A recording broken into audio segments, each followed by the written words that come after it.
c'est l'histoire de 3 ouvrières qui vont... Il y en a une d'entre elles qui va tuer accidentellement son patron. Et elles vont se retrouver avec un cadavre sur le dos et un sac plein de fric qui lui appartenait. Donc qu'est-ce qu'elles vont faire? Est-ce qu'elles vont appeler le SAMU, rendre le sac de fric aux flics et exactement. Ou est-ce qu'elles vont saisir une opportunité dingue et faire quelque chose de leur vie? La deuxième solution est forcément plus sexy, quoi. T'es vraiment canon, tu sais.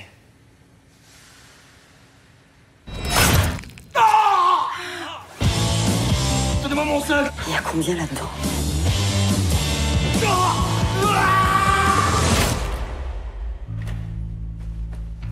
Il est mort. Oh, on a bien vu, merci. Le problème, c'est qu'il faudrait le sortir d'ici. On peut le sortir petit à petit, hein. Bah quoi? C'est notre boulot de faire des boîtes. Jean-Mi ou un macro, c'est pareil, non? Ça nous fait penser à des films de Ken Loach, de Stephen Frears, qui mêlent à la fois la comédie, l'humour et le monde prolétaire, le monde populaire, sans que ça parte dans quelque chose de misérabiliste ou d'un réalisme social trop dur. Et là, c'est un film qui est fait aussi pour faire kiffer le spectateur. Nous, on a kiffé énormément, manier les armes et jouer les héroïnes comme ça, comme dans les films de Tarantino aussi.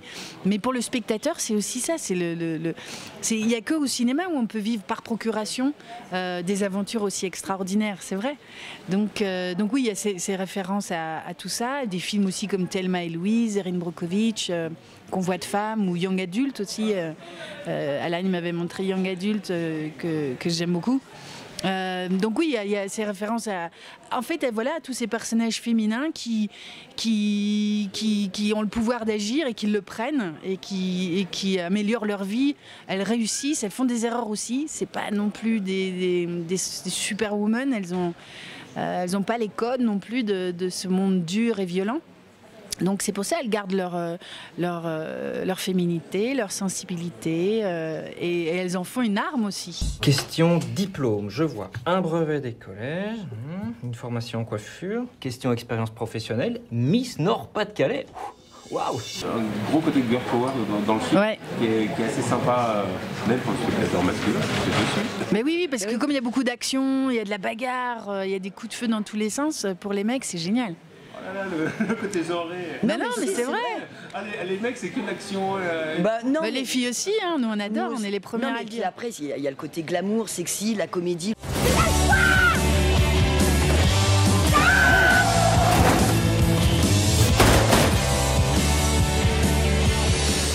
C'est vrai qu'il a écrit son scénar bien avant MeToo.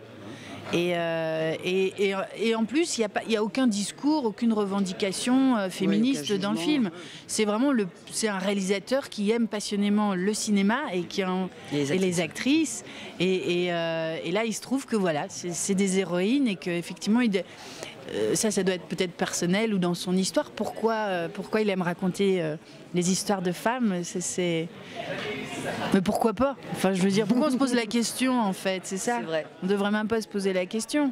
Surtout qu'on la pose pas quand c'est des hommes. C'est ça. Tu vois, c'est bizarre un homme. Ouais, pourquoi vous avez envie de raconter des histoires d'hommes? Vous êtes pas bande de fils de pute!